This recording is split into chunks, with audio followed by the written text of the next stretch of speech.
আপনি পিএলআইডি সমস্যায় ভুগছেন এবং তাতে কি হচ্ছে, আপনি অনেক সাফার করছেন এবং সাফারের পর আপনি অর্থোপেডিক ডক্টরের কাছে যাচ্ছেন, আপনি নিউরোলজির ডক্টরের কাছে যাচ্ছেন, আপনি ফিজিওথেরাপি ডক্টরের কাছে যাচ্ছেন, আপনি ইউটিউবে ঘাটাঘাটি করছেন, আপনি চ্যাটজিপিটিকে জিজ্ঞেস করছেন।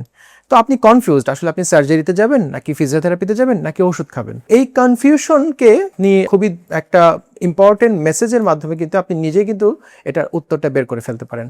এবং এটি হচ্ছে আমরা বলি রেড ফ্ল্যাগ। যখন আপনার রেড ফ্ল্যাগ থাকবে এই পিএলআইডি থেকে, তখনই আপনি বুঝতে পারবেন যে আপনি আসলে সার্জারিতে যাবেন। তো রেড ফ্ল্যাগ এই ব্যাপারটি আসলে তিনটা মূল বিষয়ের উপর নির্ভর করে। প্রথমটি হচ্ছে আপনার যদি পায়ের নিচের মাংসপেশিতে কোনো ধরনের মুভমেন্ট না থাকে অথবা মুভমেন্ট যদি কমে যায়। দ্বিতীয়টি হচ্ছে আপনি যদি আপনার ইউরিন এবং আপনার স্টুল অর্থাৎ পেশাব পায়খানার কন্ট্রোল যদি হারিয়ে ফেলেন।